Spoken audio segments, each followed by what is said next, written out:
আর অনেকে বলে বেড়াচ্ছে না আমি টাকার কথা বলেছি, আমি মোটেই বলিনি। আমাকে প্রমাণ দেখা, কোথাও আমি টাকার কথা বলেছি, মেনশন করেছি? মিথ্যে কথা, কুৎসা, অপপ্রচার, চক্রান্ত।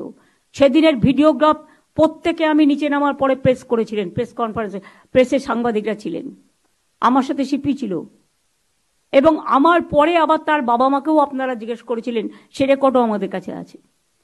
আমি কি বলেছিলাম তার আগে আপনাদের মনে রাখতে হবে, আমি যেদিন যাই তার আগের দিন রেসিডেন্সিয়াল ডক্টর ফোরাম একটা অফিসিয়াল স্টেটমেন্ট করেছিল।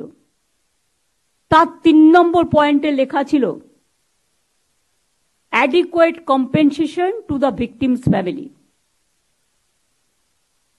আমি চিঠিটা আপনাদের পড়েও শোনাতে পারি, ভাববেন না আমি এমনি কথা বলি। মনোজ, তোমাকে আমি চিঠিটা ফরওয়ার্ড করেছি, তুমি এটা পড়ে শোনাও তো। কি লিখেছিল রেসিডেন্সিয়াল ডক্টরসদের, কি ডিমান্ড ছিল আমি যেদিন যাই তার আগের দিন? ম্যাডাম, এটা 11 তারিখের চিঠি আছে রেজিডেন্ট ডক্টরস অ্যাসোসিয়েশন তরফ থেকে, অফিসিয়াল স্টেটমেন্ট।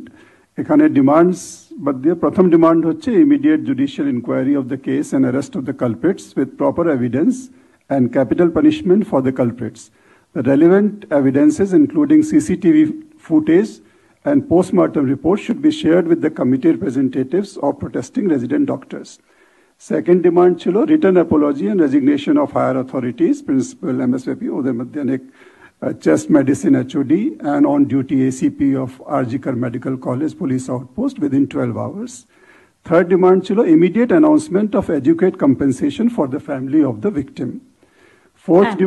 এটা রেখে দাও। এই জন্য আপনাদের শোনালাম যে ওরাই একটা ডিমান্ড করেছিল। তাছাড়াও গভর্নমেন্টের একটা সুপ্রিম কোর্টেরই নির্দেশ আছে যে এই ধরনের ভিকটিমসদের একটা হেল্প করার, কিন্তু তাও আমি বলিনি। আমি বাবা মাকে যেটা বলেছিলাম অন রেকর্ড, যেটা আমি বাইরেও বলেছিলাম, যে দেখুন মৃত্যুর বিকল্প টাকা হয় না। আপনারা খুবই মর্মাহত, আমরাও মর্মাহত।